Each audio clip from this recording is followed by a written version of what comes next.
कृपा से जितने भी संत हुए हैं और सभी जो हैं उसी नाम से भगवान की गुरु महाराज की दया से नाम स्मरण से इनका कल्याण हुआ है। उन्होंने सबका कल्याण भी नाम स्मरण से किया है। कबीरदास जी ने कहा है कि मेरे जो दोहे हैं, मैं दोहा लिखने वाला नहीं हूँ, दोहा बनाने वाला नहीं हूँ, लेकिन मैंने जितने दोहे बनाए हैं वो एक ईश्वरी प्रेरणा से बने हैं। ईश्वरी शक्ति से मेरे को जो इंट्यूशन हुआ, जो मुझे बोध हुआ, उससे मैंने ये बनाए हैं।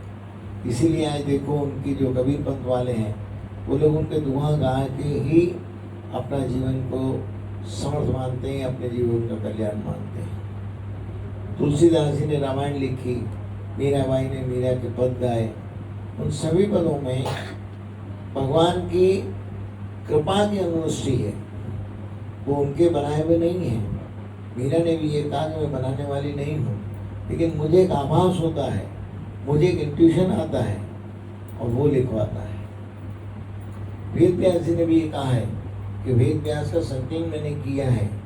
अलग अलग ऋषि मुनियों के पास में गया, अलग अलग ऋषि मुनियों ने जो जो मुझे ऋचाएँ बताई, उन सब ऋचाओं को मैंने संकलन किया है। लेकिन इसके लिखने वाले तो ऐसे ऋषि हैं जिन लोगों ने हजारों साल अपना जीवन तपस्या में लगाया है। और वेदवाणी जो है अनंत वाणी है। भगवान ने इसीलिए कहा है, गीता में भी भगवान ने कहा है कि ये मेरी वाणी नहीं, ये ईश्वरी तत्व है। और मेरे को यदि किसी को भौतिक रूप से देखना है, शरीर रूप से देखना है, तो गीता को देखे। भागवत में भी कहा है, भगवान कहते हैं कि मेरा जो शरीर है वही भागवत है। यदि मुझको शरीर रूप से किसी को पाना है तो मेरी भागवत को पढ़े, मेरी भागवत पढ़ते ही उसको मेरे शरीर का आभास हो जाएगा। शरीर रूप से किसी को दर्शन करना है, भौतिक रूप से दर्शन करना है, यदि आपको भौतिक रूप से पाना है तो जो भागवत है वो ही वो जो किताब। इसी तरह से सभी जितने भी ग्रंथ हैं, उनसे ग्रंथ के जो मूल में वो ग्रंथ जो बने हैं वो ईश्वरीय प्रेरणाओं से बने हैं। तो हमारे वेद, हमारे उपनिषद, हमारे पुराण, सब पर हमारा यदि विश्वास है तो वो विश्वास ही हमें ईश्वर का रूप दिखाता है, भगवान का रूप दिखाता है। और हम सब लोग धुनी वाले दादाजी को मानने वाले हैं। अपन लोग तो दादाजी के रूप में ही ईश्वर को मानते हैं, ईश्वर को मानते हैं, ईश्वर को देखते हैं। तो धुनी वाले दादाजी साक्षात शिव रूप में उन्होंने गौरीशंकर महाराज को और हमारे गुरु महाराज को भी शिव रूप में दर्शन दिए हैं। तो ऐसे श्री धुनी वाले दादाजी की जो लोग बाल गोपाल हैं, उनकी कृपा से कितने साल उनकी समाधि के बाद, करीब 100 साल जो है 2030 में हो जाएंगे। 1930 में बड़े दादाजी महाराज केशवर जी महाराज जी ने समाधि ली। उसके बाद भगवान दादाजी की दया से आज भी उनके नाम से और जो भी शिव रूप में उनको मानता है, शिव रूप में उनके दर्शन 10 वर्ष होते हैं। ये उनकी कृपा है। और 2030 में 4 साल बाद उनके 100 वर्ष की समाधि के वर्ष हो जाएंगे। खंडवा में भी बहुत साल चलता रहा, लेकिन अब दादाजी का मंदिर 84 खंभों का मार्बल का बनना शुरू हो गया है। नींव का काम चल रहा है और जल्दी ही मंदिर बन के 2030 में उन्हीं वाले दादाजी की 100वीं शताब्दी वर्ष में हम सब लोग नए मार्बल के 84 खंभों के मंदिर में दादाजी का उत्सव मनाएंगे। और उनका जो 100वां समाधि उत्सव है, 100वां जन्म उत्सव है, वो हम सब लोग उस नए मंदिर में मनाएंगे। ये परिक्रमणा 1938 में छोटे दादाजी महाराज ने 60 साल पहले ये बनाई थी। और 60-62 साल पहले 1938 में जो उन्होंने एक नक्शा 84 खंभों का मार्बल का मंदिर बनाने का अपना विचार किया था, उसी बंद हुए काम को वापस लगातार भगत लोग जो हैं 30 साल 28 साल हम सब लोग लगे रहे।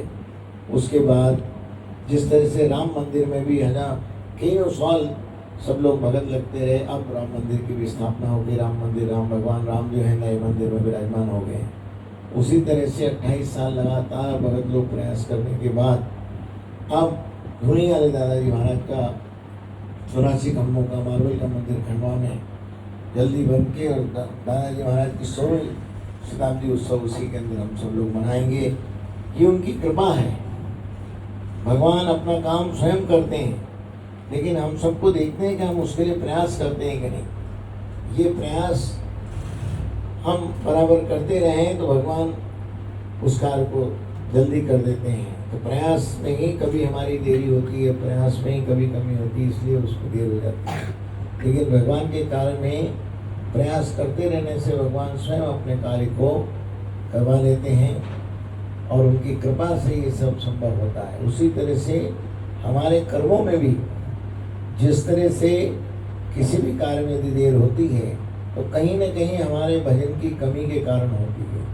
तो जब भी कोई काम नहीं होता हो, सब आप संसारिक प्राणी हैं, संसारिक प्राणी के लिए कार्य होना, कार्य सिद्धि होना उसका एक अंग है, उसके ग्रस्मार्थ का। तो इसीलिए आप सब कभी भी यदि ऐसी देर होती है तो हमारा आपसे निवेदन है, आप भजन की मात्रा बढ़ाएं। जो भी आप भजन करते हैं, माला जपते हैं तो माला की 2 हैं तो 4 माला करिए। भजन का जब करते हैं 20 मिनट तो 40 मिनट करिए, 30 मिनट करिए। यदि आप संकीर्तन करते हैं, किसी मंदिर में जाके सेवा करते हैं तो वहाँ की सेवा एक बार जाते हैं तो 2 बार करिए। किसी गौशाला में जाके सेवा करते हैं तो वहाँ भी आधे घंटे की बजाय 1 घंटा सेवा करिए। तो इस मात्रा बढ़ाने से आपके जो भी काम हैं, जो भी आपके जीवन में आपके कार्य रुक रहे हैं, वो कार्य जरूर पूरे होंगे। लेकिन उसके लिए भजन की मात्रा, सेवा की मात्रा बढ़ाना पड़ती है। सतगुरु के दरबार में जाके हम झाड़ू लगाते हैं, ये भी सेवा जो है हमारी सब मनोरथ पूरी करती है। भगवान की कोई झाड़ू लगाता है, कोई सेवा करता है, कोई जल पिलाता है, कोई वहाँ पर स्नान जल का पानी भर देता है, कोई आदमी प्याऊ में जल पिलाता है, कोई जूते की रखवाली करता है, वो भी सेवा है। जूते की रखवाली करना वो भी सेवा है। गुरुद्वारों में तो वो बड़ी सेवा मानी जाती है।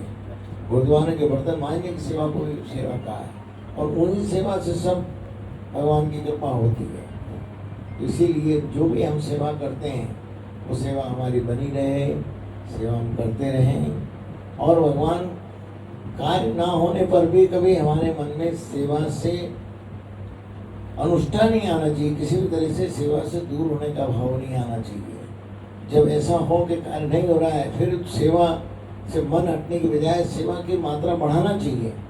कभी कभी ऐसा होता है संसारिक कारणों से, हो सकता है ग्रह दशा की दशा से, या हमारे पूर्व जन्म का ऐसा कोई कर्म है, ऐसी कोई प्रारब्धिक दोष है जिसके कारण से देर हो रही है।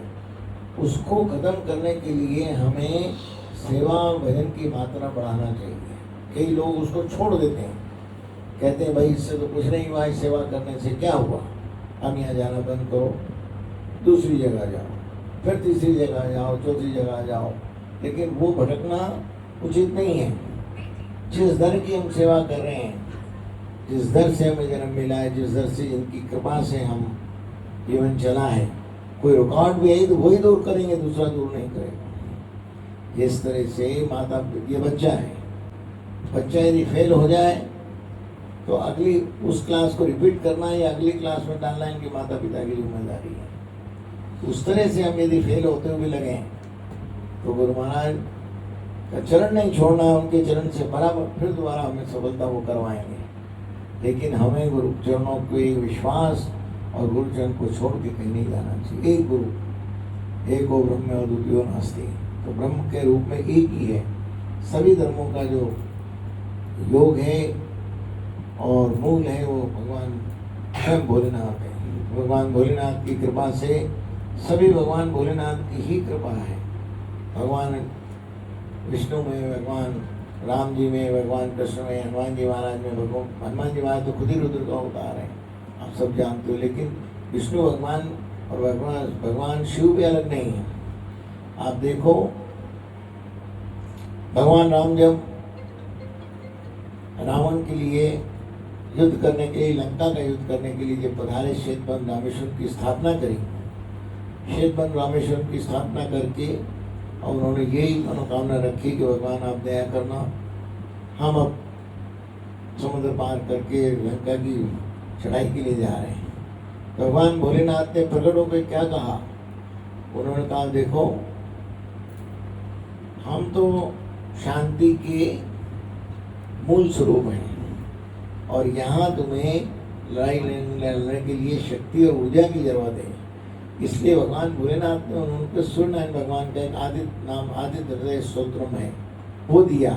उन्होंने कहा तुम इसकी प्रार्थना करो, इसको जपो, क्योंकि तुम्हें ऊर्जा की जरूरत है, तुम्हें विजय पाना है। विजय पाने के लिए आदित्य हृदय स्तोत्रम का जाप करो, इससे तुम्हारी विजय होगी। भगवान भोलेनाथ ने भगवान सूर्यनारायण की प्रार्थना भगवान को देके मंत्र देके उनको जपा और उसी जपने से उनकी रावण लंका में विजय हुई।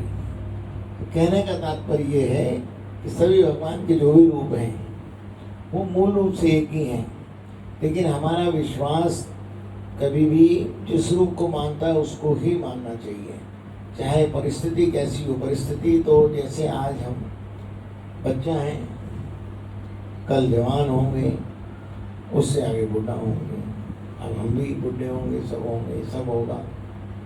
तो अवस्था तो बदलेगी, लेकिन अवस्था के साथ साथ मनोवृत्ति नहीं बदलना चाहिए, हमारा विश्वास नहीं बदलना चाहिए। विश्वास वही होना चाहिए। शरीर की प्रकृति जैसे बदलती है उस तरह से हमारी स्थिति भी बदलती है।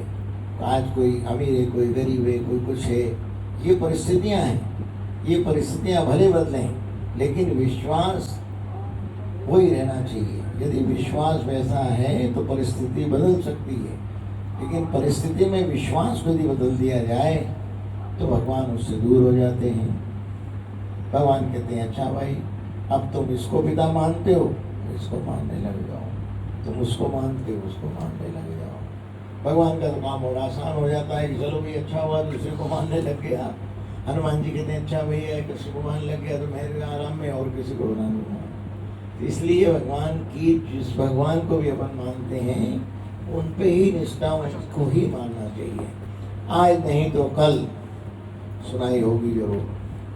देर हो सकती है लेकिन अंधेर नहीं हो सकता है। ये सबका दरबार है। सोलो सच्चे दरबार की जय, लाल छात्र की जय, गजा